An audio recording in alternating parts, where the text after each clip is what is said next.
আসসালামু আলাইকুম। আমি এখন ইলিশ মাছ দিয়ে আলু বেগুনের ঝোল করব। যে রান্নাটা আমাদের মা দাদিরা খুব সহজেই করে নিত। এখন আমি সহজভাবেই আলু বেগুন দিয়ে ইলিশ মাছ ঝোল করব। চলুন দেখে নেওয়া যাক। প্রথমে আমি মাছটাকে হাফ টেবিল চামচ হলুদের গুঁড়া,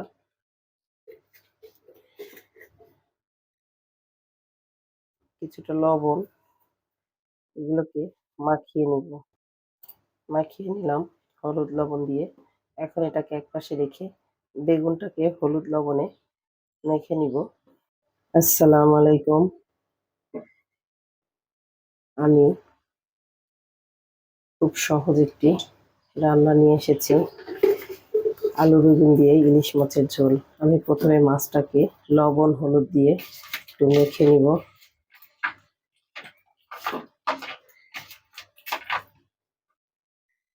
এটাকে একপাশে রেখে বেগুনটাকে প্রসেস করে নেব। আমি বেগুনগুলো এভাবে একটু লম্বা লম্বা করে কেটে নিয়েছি। আপনারা আপনাদের পছন্দ মতো কেটে নেবেন। 1 চামচ হলুদের গুঁড়া, স্বাদ মতো লবণ। এখন আমি বেগুন হলুদের গুঁড়াটা সাথে ভালোভাবে মিশিয়ে তেলে ভেজে নেব। বেগুনটাকে তেলে ভেজে নেব। আমি ফ্রাই প্যানে দিয়ে দিচ্ছি 2 টেবিল চামচ তেল। তেলটা একটু গরম করে বেগুনগুলো ভেজে নিব।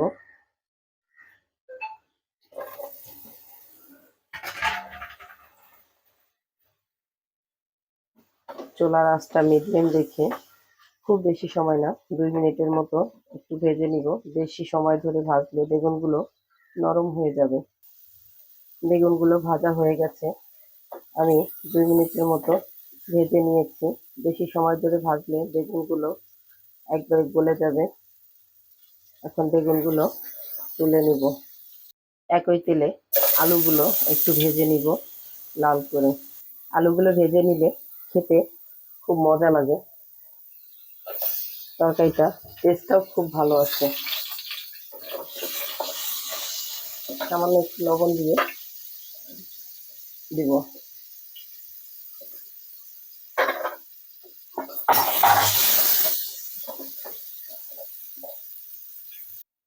আলুগুলো ভাজা হয়ে গেছে। এখন চুলা থেকে নামিয়ে নিব। এই তেলে দিয়ে দিচ্ছি আর 2 টেবিল চামচ তেল।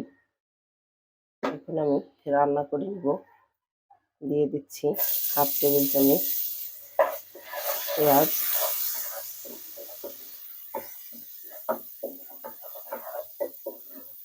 পেঁয়াজটাকে ব্রাউন কালার করে ভেজে নিব। পেঁয়াজটা ভাজা হয়ে গেছে। দিয়ে দিচ্ছি হাফ টেবিল চামচ জিরা বাটা।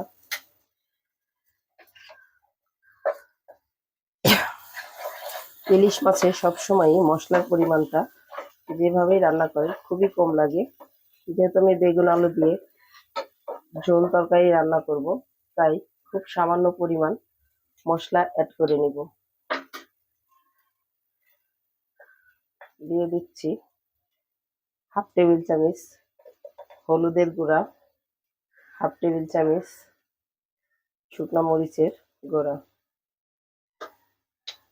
হাফ টেবিল চামচ ধনিয়া গুঁড়া।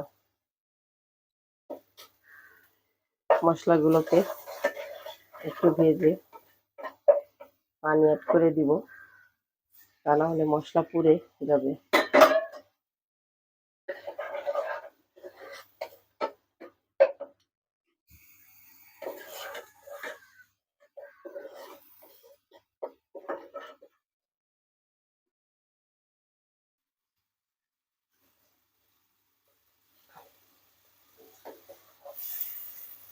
মশলাগুলো বলক এসে গেলে দিয়ে দিব হলুদ লবণ মাখানো মাছগুলো।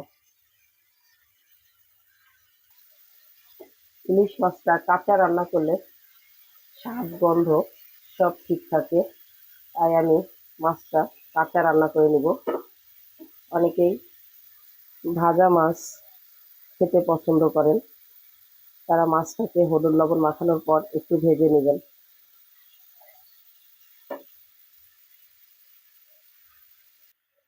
মাছগুলো যখন কষানো হয়ে যাবে দিয়ে দিব আগে থেকে ভেজে রাখা বেগুন আলু। দিয়ে দিলাম বেগুন আলু।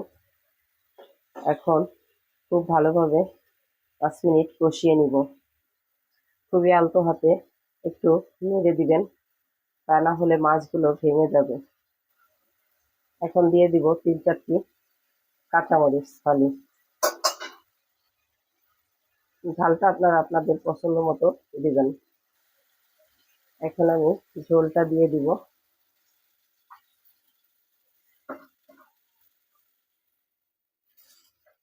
আমি ঝোলটা দিয়ে দিয়েছি,